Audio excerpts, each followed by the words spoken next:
Hello everyone, thank you so much for joining. In this video, I'll be explaining you how to set up and run simulation on an impact attenuator assembly for a Formula SAE car according to the Formula SAE rules. So I'm going to use HyperMesh as my preprocessor and we'll be using Radioss as our solver. So when you open HyperMesh, the first and foremost thing you need to do is set your user profile to Radioss, and then basically click on OK. If you don't see a user profile pop-up window when you open HyperMesh, go to Preferences and User Profile, and then basically select your user profile to Radioss from here. So what we'll do is we'll go ahead and import a geometry first. In this case, I have my geometry ready. It is a step file. You can also import a SolidWorks file or an IGES file. Next up is pay real careful attention to the unit system you are moving forward with. In this case, I'll be using MPa, that is millimeter, tons, newtons, and seconds. It is really important to know what unit system you are using. Otherwise, it's really easy to mock up units when you assign certain values. So go ahead and click on Import, move to the Model tab, expand components, and as you can see, this is our imported geometry with a nice purple color. We'll go ahead and change the color to gray. This looks a bit okay now. All right, so here's what I'm going to do. I'm going to create 3 different components, one for the anti-intrusion plate, the other one will be for the foam, and then the third one is going to be for a barrier, a rigid barrier. And then I also go ahead and assign a geometry to the rigid barrier. Then I'm going to create 2 different materials and 3 different properties. And then I'll assign these materials and these properties to the components we have created. And then later on, I'll apply the boundary conditions, set some control cards that we'll need for our simulation run, and then we'll move on to the post-processing part. All right, so let's get going. I'll start off by creating 3 different components. The first one is going to be my anti-intrusion plate with a nice brown color. Let's select the part as the card image. Let's not worry about the property and the material right now, and go ahead and create my component. The second one is obviously going to be foam with a blue color associated with it and card image as part, and then go ahead and create. The third one is a rigid barrier.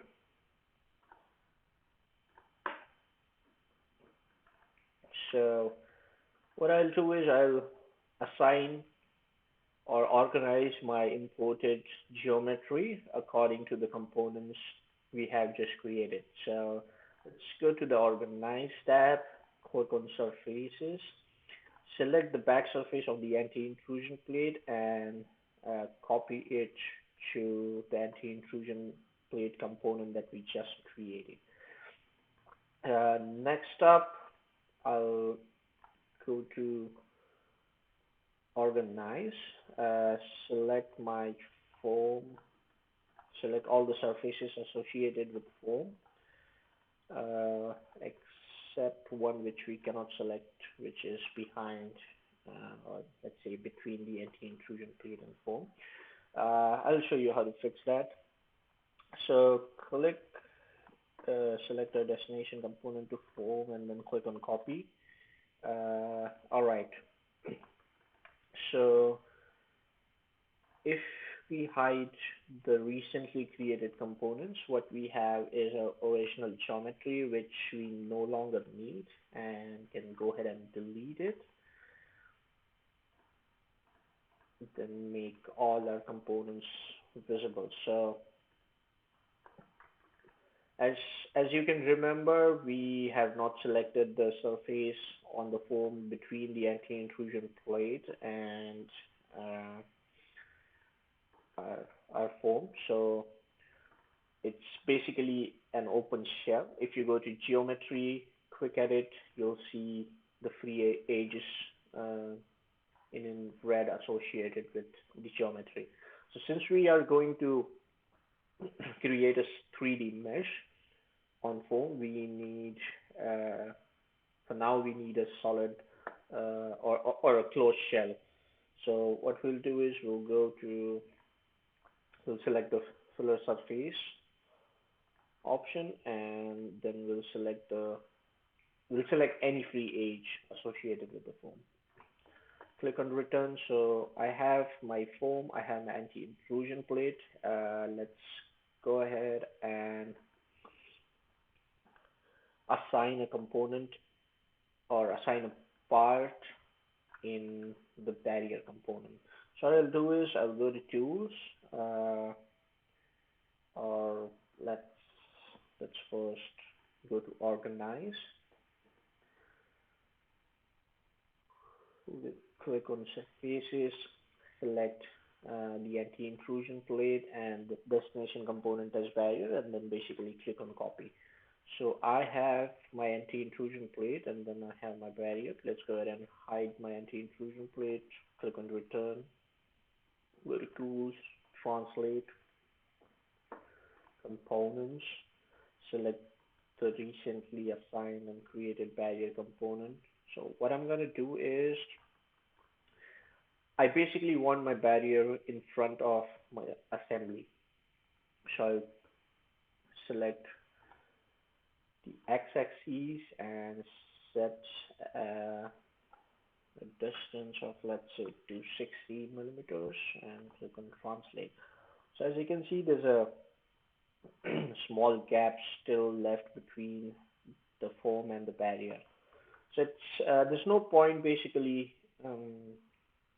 keeping the barrier at a very large distance. It will just add to your computational times, which I'm pretty sure is unnecessary. All right, so we have three components. We don't need the holes on our barrier, so I'll go to geometry, surface edit, untrim, and select these four holes. All right. So next up, what I'll be doing is I'll create a mesh on all the three components. Let's start off with our barrier first. So since this is going to be a 2D element or a 2D surface, uh, I'll go ahead and mesh it with 2D components. I'll go to the 2D mesh tab, click on auto mesh, select the surface, and in this case I need only chords. And you can either keep it to elements to current component or toggle back to elements to I'm sorry, you can either keep it to elements to current surface components or toggle back to the current component, because the barrier right now is our current component.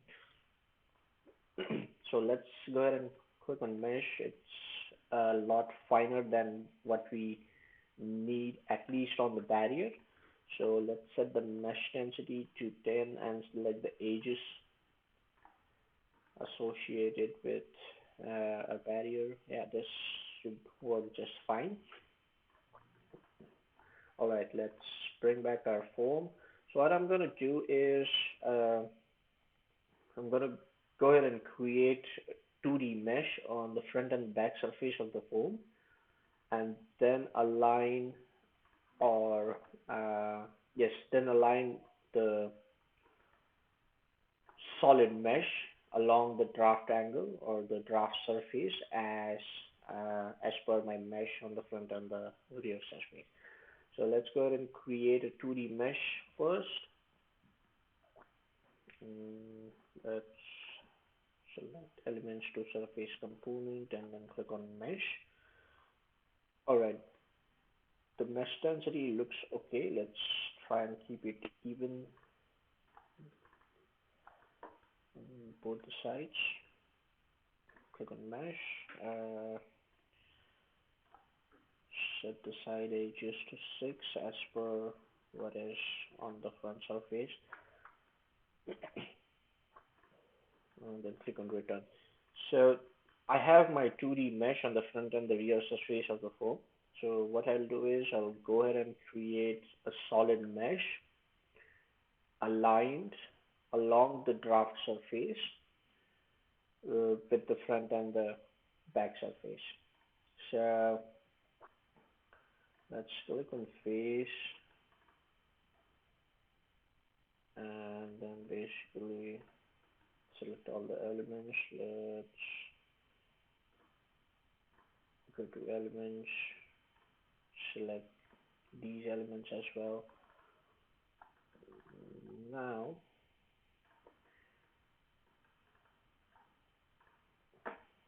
let's align these three nodes, node 1, node 2, node 3 on the front surface with the nodes on the rear surface, node 1, node 2, and node 3. And let's set our density to, let's say, 18 and click on solid. So what I have is a solid mesh along the draft surface or the draft angle of the foam. But what I have is I also have a 2D surface mesh on the front and the um, rear surface of the foam, which I don't need anymore. So what I'll do is I'll go to delete, select elements, select one element each on the front and the rear surface, click elements by face. Looks like we have selected all the elements. Let's click on return. Let's go to delete again, unselect everything. Okay, looks like we have created, we have done a mistake. The solid elements we have created has been assigned to our barrier component, which is not what we were looking for. So let's go ahead and delete these elements. So what I'll do is I'll select um, I'll select elements and then click on collector, let's say barrier.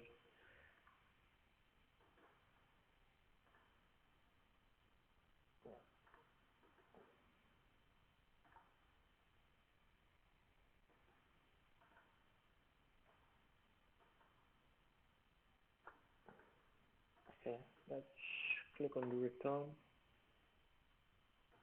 Okay.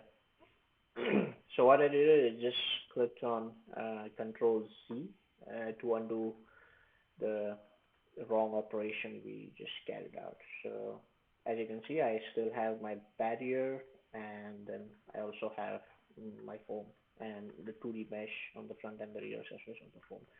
All right, so let's switch our current component to foam.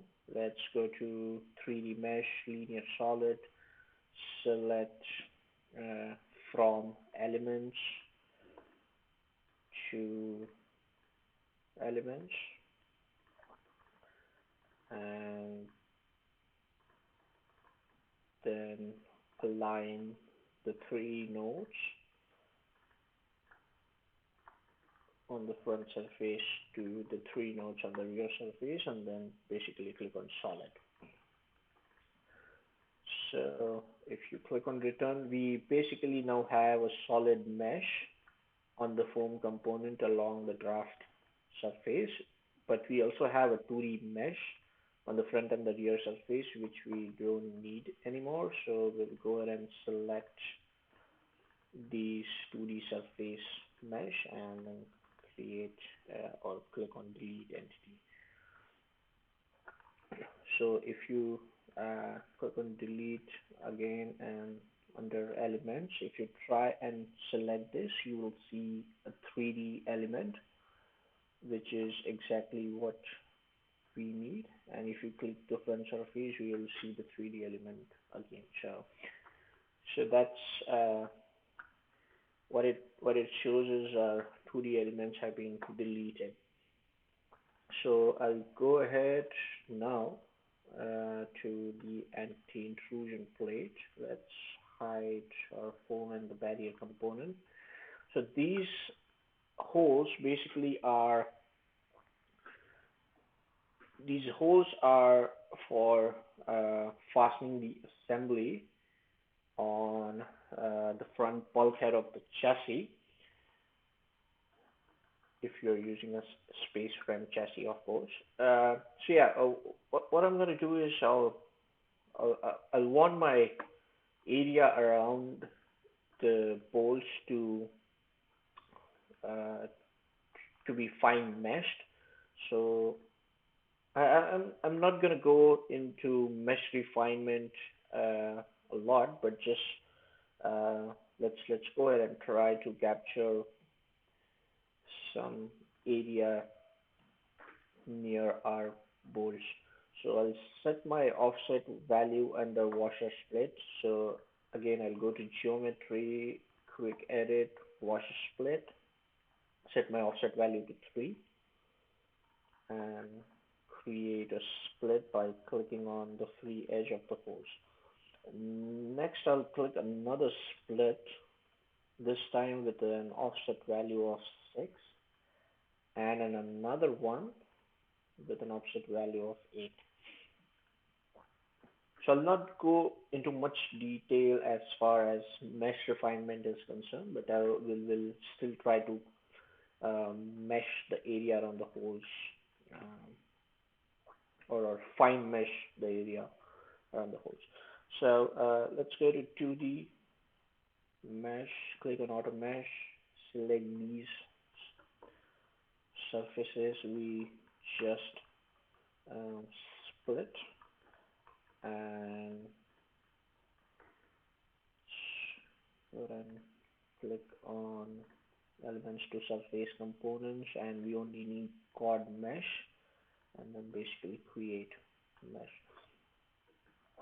So as you can see, it's a lot coarse. We need to make it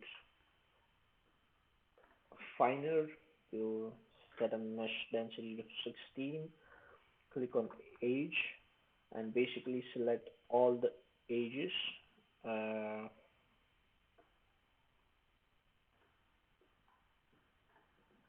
that we have just created a washer split for.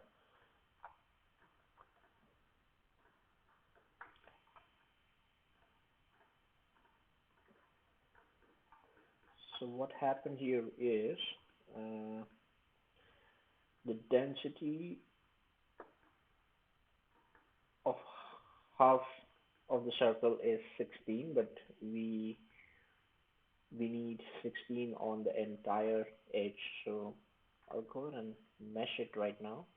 This one, the other three ones should look fine, but this one is not what we were expecting. So I'll set my mesh density to 8.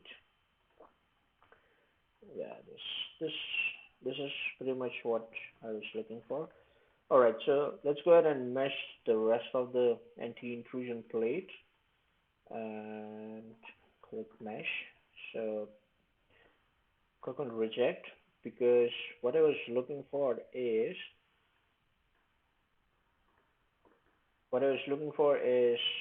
uh, to create mixed elements, that is chord as well as trias. So I remesh it again. So this still looks a bit finer. I don't think we'll have to make the mesh this finer. So let's go ahead and set the density 24, click on edge, select all the free edges on the anti-intrusion plate, and then click mesh. Yep, this looks pretty much what I was looking for, and then yeah, click on return. So now what you have is you have all the three components ready and meshed. So now let's go ahead and create two different materials, one for the foam and the other for the anti-intrusion plate and the barrier. And then let's go ahead and create three different properties with three different components. So let's start off with creating a material for foam, which is ROHACELL 51WF.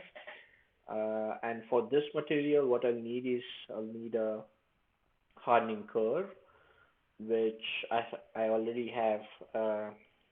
I already have a curve data. So what I'll do is I'll quickly go to XY plots, open curve editor, create a new curve for the foam material. We'll call it as ROHACELL 51WF.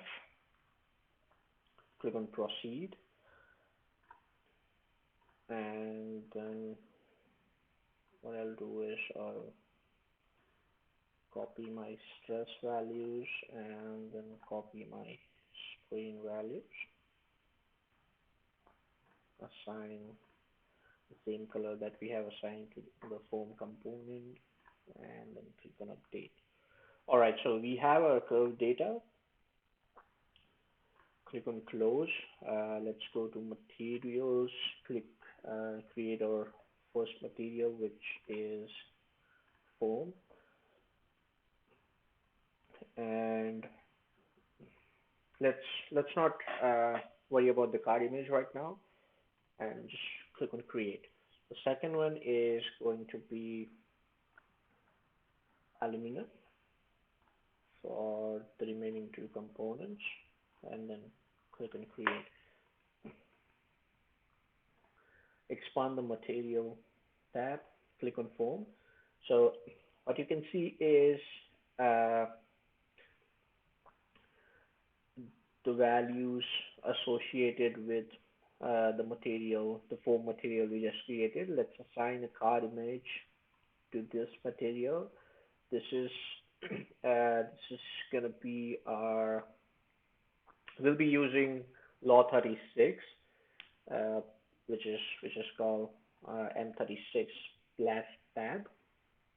So this particular law is models an isotropic elastoplastic material, which with a user-defined function, which we just created. So yeah, let's go ahead and assign this material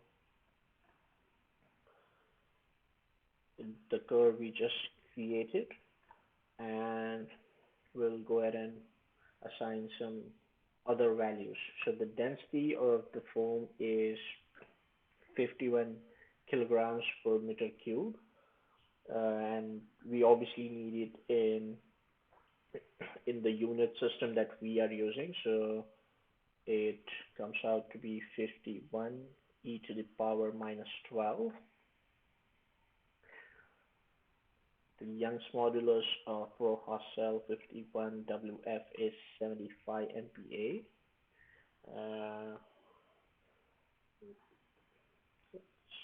Let's assign a Poisson's ratio of the 0, and yeah, we already assigned the curve data. So yeah, that's pretty much it for our first material. Our second material is going to be, we're going to use the commonly used Johnson Cook material model to on this particular material.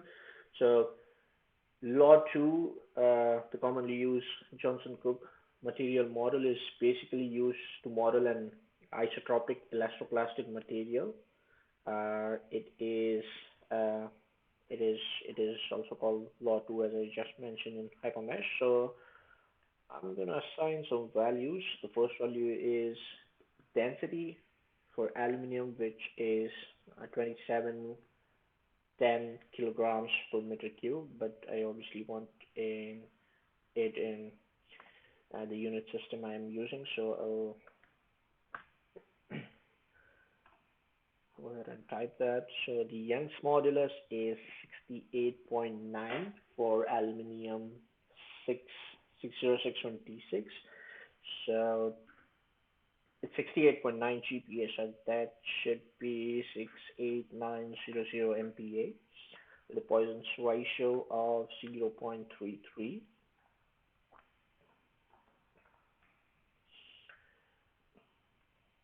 All right. Let's go ahead and assign some more values. Uh, let's let's go ahead and assign yield stress, which is 276 MPa. Ultimate tensile strength, that will be 310 MPa, and then maximum stress, which is 350 MPa. All right, this looks good as well. Let's go ahead and save our model. Let's see, Impact Attenuator 2020.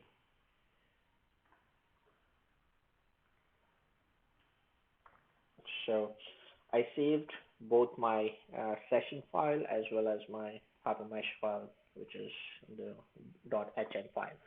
So we have our materials ready. It's time we create the properties. The first property is, or we'll be creating, is for the foam material, which is, let's go ahead and name it as foam with the same color associated with the component. This time it's a solid mesh, so the card image or the type of property will be volume, and the card image associated with it will be P14 solid. So let's go ahead and create this. Let's click on the return. Let's create two more properties. First one will be for the barrier with a thickness of 1 mm. Let's call it shell 1 barrier. And since this is these are shell elements, we'll click the property type as surface and card image as P1 shell. And as I just mentioned, with thickness of 1 mm. And the third one is going to be a property for our anti-intrusion plate with same surface type, P1 shell as card image, and a thickness of 4 mm. Let's go ahead and click on create and then return. If I expand my properties option and I go to foam, I have P14 solid. For my foam, I have P1 shell with a thickness of 1, and let's assign number of layers to 5. This looks good. And my third property, which I'll be assigning to the anti-intrusion plate, it's again P1 shell.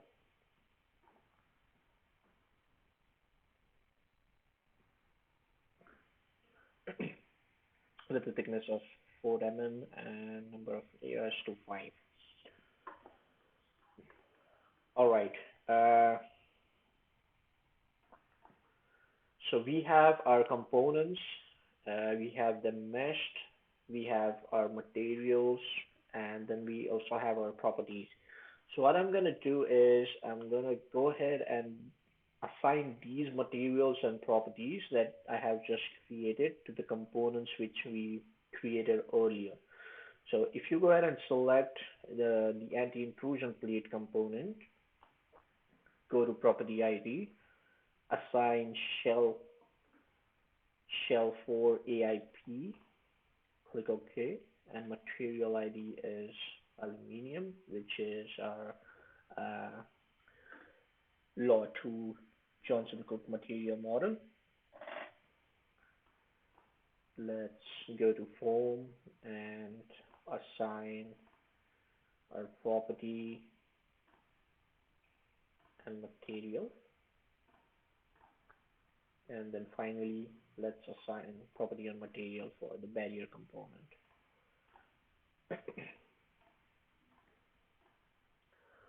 All right, so yeah, looks like we have our geometry ready. We have meshed as well. We have what we have to do now is define contacts or define interfaces between the anti-intrusion plate and the foam, and then the barrier and the foam.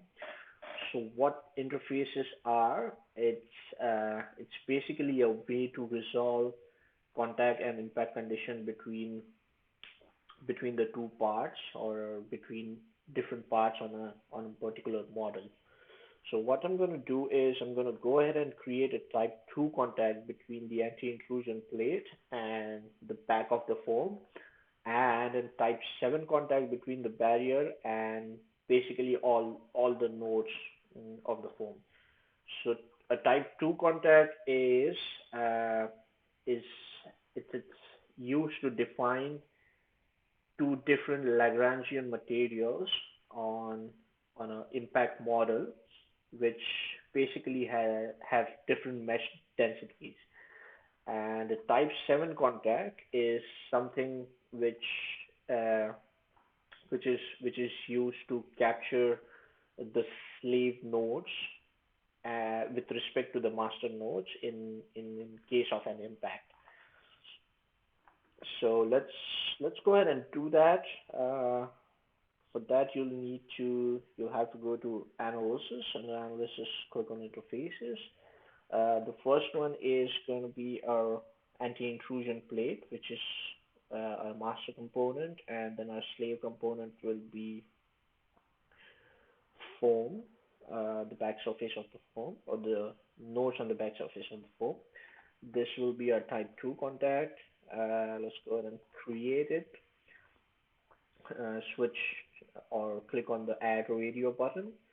For master, you need to click on components and then basically go ahead and select the anti-intrusion plate. Click on update. For slaves, you click on set, go to edit,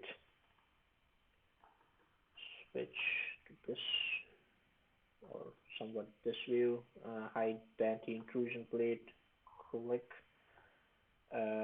Okay, let's give a name to this set. Let's call it as foam back. Assign a card image of GR node.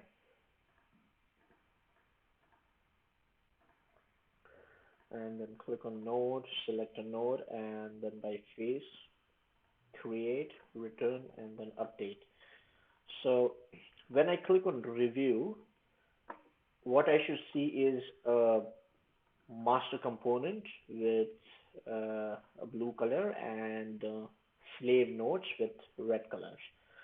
So if you see this, you have set your interface right. So go ahead and click on return. Now let's go ahead and define a type 7 contact between the barrier and the foam, or let's say all the nodes on the foam. So again, go to interfaces, select or click on the create radio button.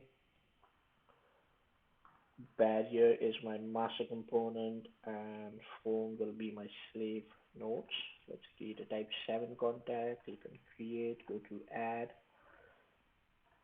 Master component, as I just mentioned, will be barrier. Click on update, go to slave, this time select sets, edit. Let's call this set as foam with the same GR node card image. By collector, foam, select, and return. Let's click on update and review. So as you can see, my master component, I can see my master components, but I'm not able to see my slave components. So there's obviously some error here. So let's go ahead and go to sets, edit. I guess I forgot to click the create button after defining our nodes, our form nodes. So I'll go ahead and try it again. Let's click on update, and then if you review, your master component is in blue and then all your slave nodes are in red. So, all right. So we have, up until now, we have created and assigned material and properties to the three components. We have our we have our interfaces defined for the impact simulation. It's time we go ahead and create our boundary condition and then follow it up with some output blocks. So let's before that, let's go ahead and create two rigid components, for one for a barrier and one for the anti-intrusion plate. I'll call it as rigid barrier. And this time uh, I'll not assign any card image, any property, and any material to this component. Click on create, and the other one was widget AIP. Let's give it a green color, no card image, no property, and no material. So let's make rigid barrier as our current component.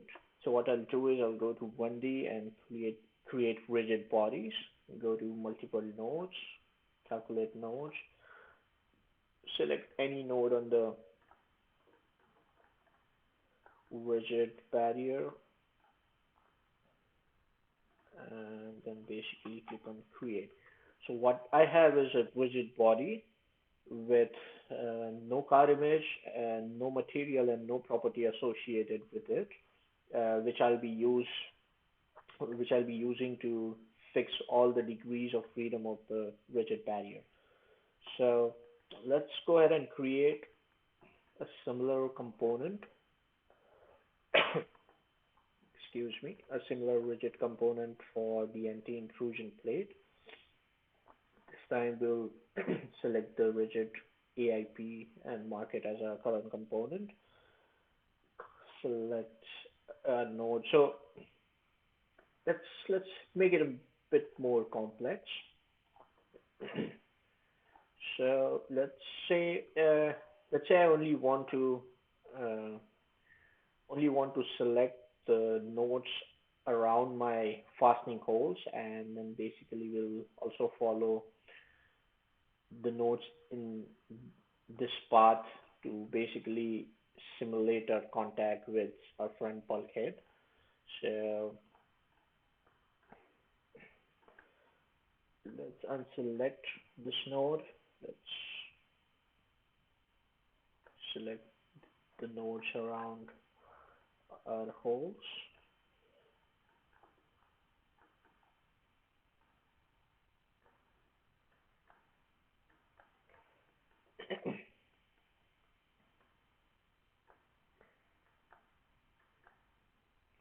All right, and then basically follow this path and select these nodes. So if if you are familiar with the Formula SAE chassis, the front bulkhead will be at some point in contact with the anti-intrusion plate.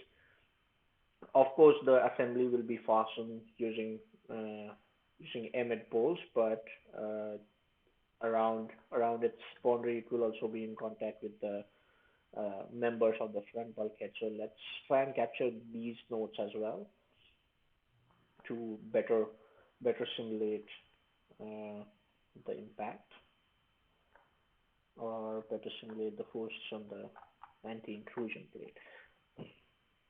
All right, once we have this, obviously multiple nodes, calculate nodes, and then click on create. Excuse me.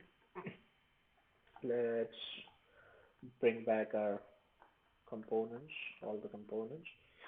So I have my rigid bodies for the barrier, and I also have my rigid bodies for the anti-intrusion plate. So let's go ahead and set up the boundary conditions. We go to Tools, Boundary Condition Manager. Our first one is obviously going to be our barrier constraint. I don't want my barrier to move. It should be absolutely rigid to simulate these type of impacts. So I'll click on nodes. I'll restrict all the degrees of freedom. I'll hide my barrier component just so that I get a good view of this particular node. And then basically click on proceed. So it's always a good idea to review a boundary condition when you have created it. So let's say create, select the condition we just created, click on review. So as you can see, you see a purple or a pink dot which says the boundary condition has been set properly. The second one is going to be our velocity, our initial velocity, which is going to be initial velocity type, and then let's go ahead and hide the other elements. Switch back to the boundary condition manager, select a node, proceed. So this is going to be 7 meter per second in the x direction.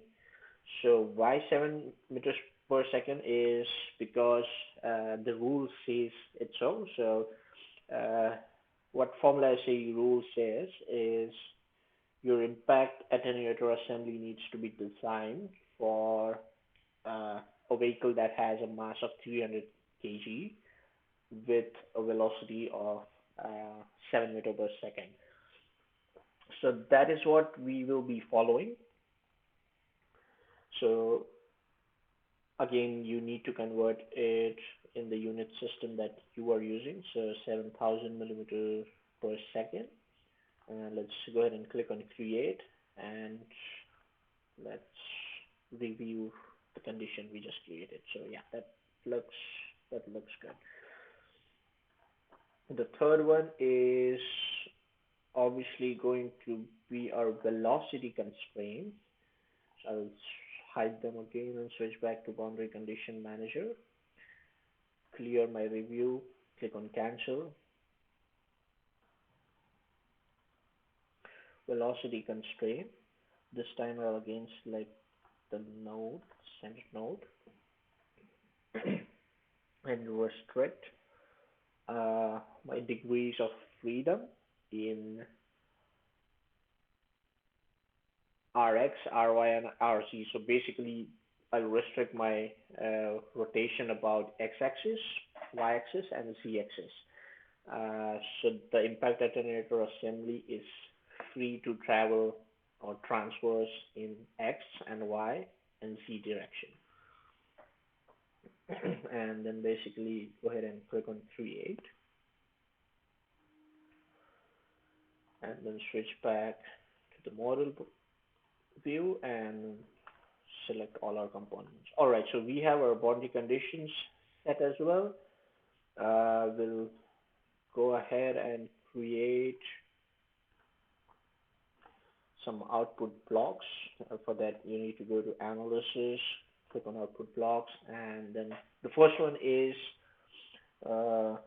let's call it as parts, and we'll go to components and basically select our anti-intrusion plate and foam and then select.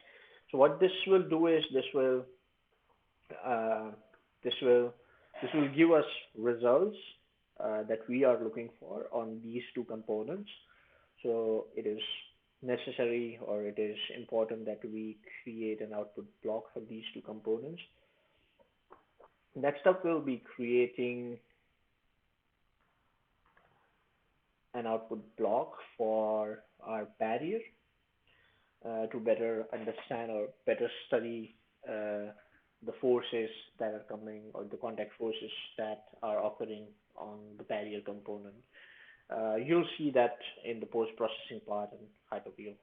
So go ahead and select this as well, and then click on create. So we have two output blocks. The third one, what we'll do is uh, we'll create a third output block for the common node on our anti-intrusion plate. This will give us the deformation or the velocity at this particular node, which will eventually help us um, in determining the deceleration values. So let's go ahead and create the third output block. Click on return, and then basically bring back all the geometry. All right. So under output block, the first one is obviously parts. Let's assign one as the variable, and then basically a default condition for the part. Similarly, for all the output blocks that we created. And then, yeah, let's go ahead and looks like it's pretty much all set. Let's go ahead and assign the desired weight to the elements, the rigid body elements that we have created.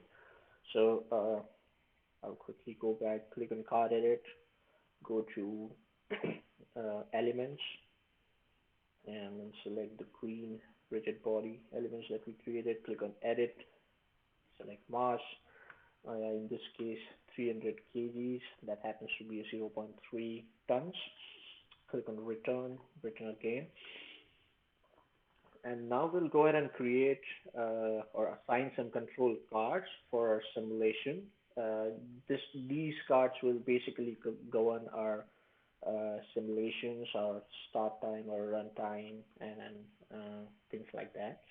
So let's go to analysis, click on control cards. The first one is obviously going to be our runtime, simulation runtime. It should be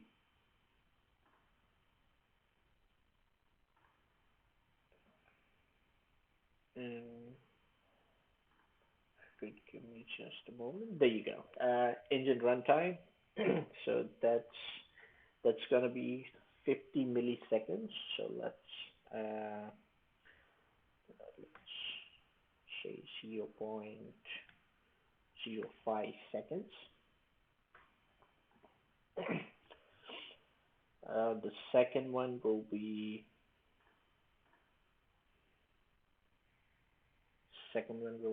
our history file, or the time at which our history begins. So let's say this will be 0.001.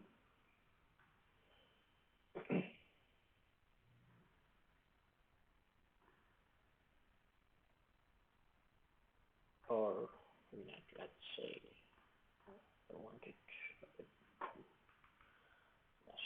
So I'll go with 2e to the power -4, and then anim dt, which is my animation frequency. We have anim break, we have anim cut, anim dt. This will be 0.001.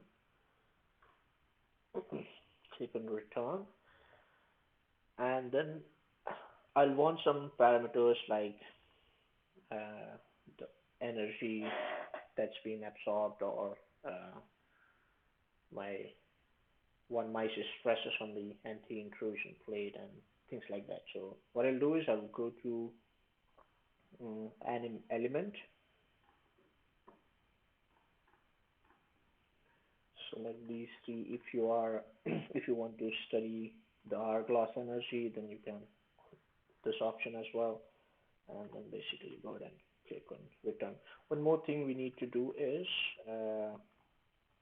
we need to assign this as one and then return.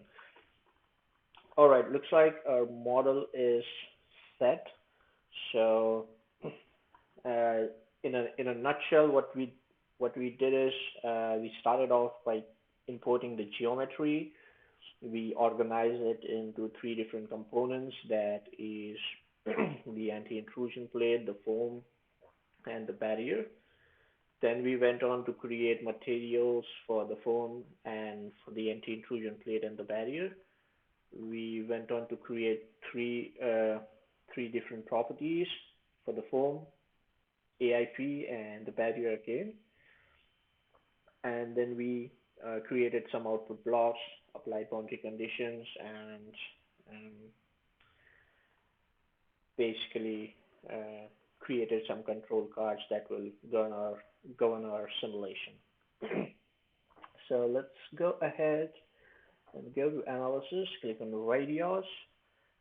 Let's call it as run 2. Let's create a new folder called run 2. So this is going to be my starter file. I'll save it. The .rad file is going to be my starter file. I'll save it as IA_2020 and then basically click on Radioss.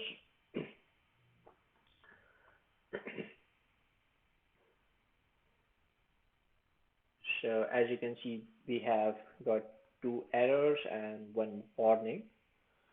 So it says the tied interface between rigid bodies. Okay, looks like we have a problem with in the type 2 contact that we have created. So what I'm going to do is click on return. We'll go to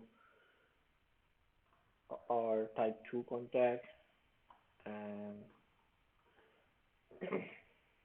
basically create or select, or I'm sorry, let's unselect this one. Go to components, hide my anti-intrusion plate and the anti-intrusion plate widgets. Or if it's a bit confusing to you, then I'll start from scratch. Let's go ahead and just delete the type 2 contact we created. So and also the set associated with it. So yeah, so let's start over again. Let's go to interfaces, AIP as my master node and foam back as my slave nodes. For master node, I'll go to component,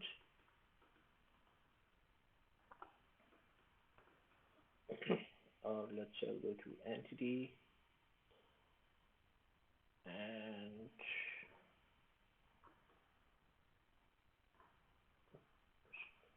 let's go to components, select anti-intrusion plate, click on update. For slaves, I'll go to entity. I'll hide the anti-intrusion plate. I'll select one node and then click on node by face, click add, then go ahead and it says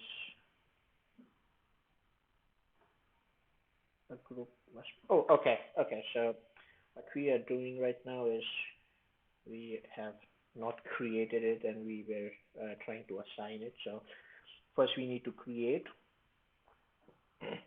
the component, so or the group, I'm sorry, the group with the type 2 contact. Let's go ahead and click on create, go to add. For master component, let's select the anti-intrusion plate, click on update. For sleeve, let's click on entities, select a node, and if you say by face and add, and then preview, you'll see the blue master component and the red slave nodes. So click on return. So I guess this time it should work fine. So what I'm going to do is I'll quickly go to our file.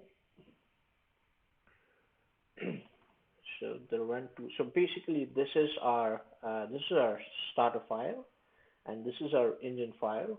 If you open the engine file, which is 0001, you'll see uh, all the governing parameters that we have defined as control cards for the solver.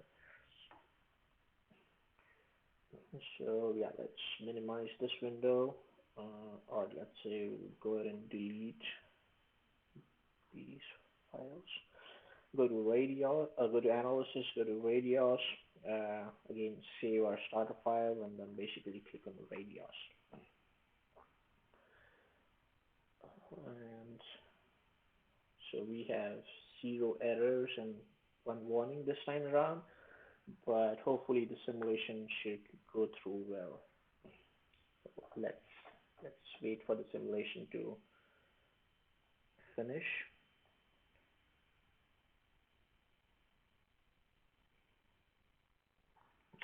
And in the meanwhile, if you are using some other material or some other law, I would recommend you to go to the help section in Hypermesh to basically make some research on different material laws and different properties uh, that you would like to use. So that's the help section will redirect you on Altair's website. It basically gives you all the information related to all these laws and on all these contact uh, interfaces conditions. So feel free to visit the help section as well.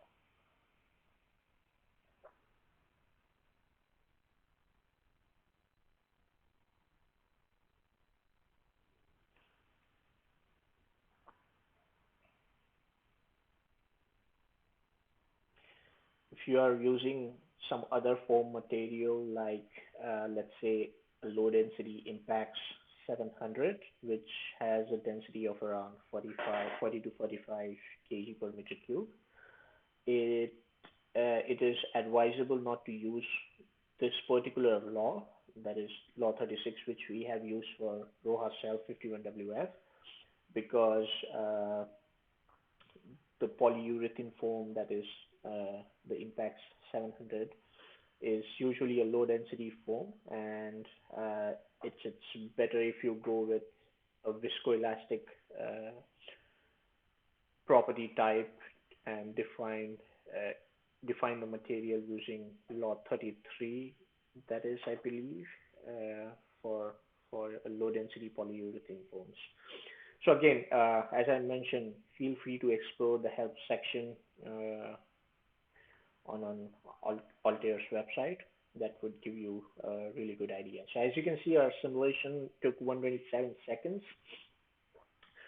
2 minutes and 7 seconds, that is, and it looks like we don't have any warnings or any errors. So I guess this should be fine. So let's go ahead and click on results to open a new window, which is a hyperview window. And this, as you can see, we have our model. Let's try to visualize mesh on it. If you click on play button, you'll see the impact.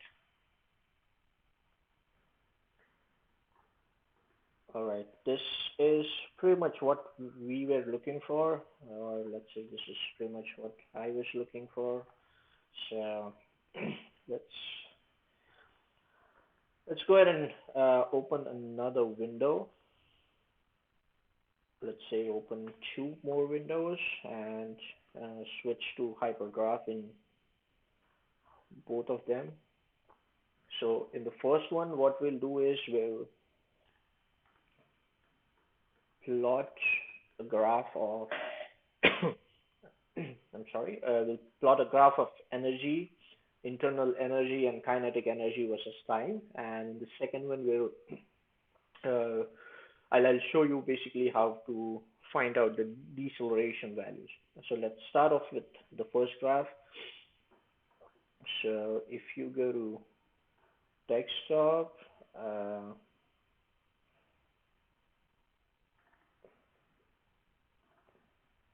run to T01 file is what we need to open right now. So click on global variables, uh, hold control and select internal energy and kinetic energy. Select magnitude and click on apply. Say okay. So uh, this is going to be your graph for internal and kinetic energy versus time. And as you can see, it is it is in the range of or it is almost near to 7,500 joules.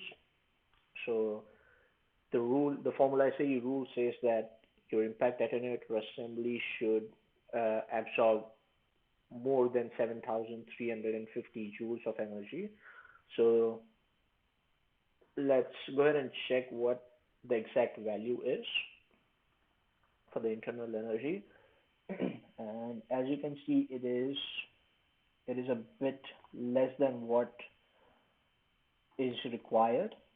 So let's say the maximum value is 7,210 joules, which is obviously less than 7,350 joules that we are looking for. So this design is not going to be accepted unless you physically test it and the results come out to be over 7,350. So let's go ahead and plot our velocity velocity with respect to time. For this, select the second plot, go to build plots, select the same T01 file, and in this case,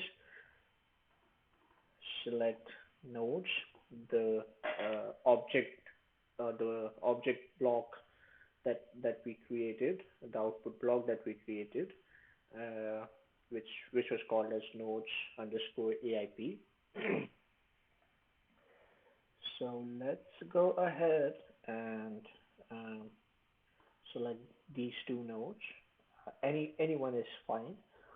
And then basically click on velocity in the x direction and click on apply. So we are more concerned with the deceleration values. The rules says that the deceleration cannot exceed 40 Gs. So what we'll do is we'll right click on the velocity graph or the velocity curve, go to single curve math uh, and plot a single derivative of this curve to get a velocity I'm sorry, to get a deceleration value. So as you can see, it's beyond what we are looking for or beyond the allowed value. So this is something that you need to look into, and it's not going towards it. It's almost 60 Gs or deceleration, which is way too higher than the maximum 40 Gs that is allowed. So yeah, again, this was just a workflow or a standard workflow to analyze or simulate a frontal crash. It's in no ways the only standard procedure that you can follow, but it's a standard practice to follow this workflow if you want to simulate a frontal crash on an impact attenuator using a foam. So yeah, that's pretty much it as far as this video was or is concerned. If you have any questions, feel free to reach out to me or feel free to comment. Feel free to reach out directly via email. And yeah, hope you get something out of this particular video, and hope this helps your team uh, in the design process. And yeah, I wish you all the very best. And thank you so much for uh, for joining.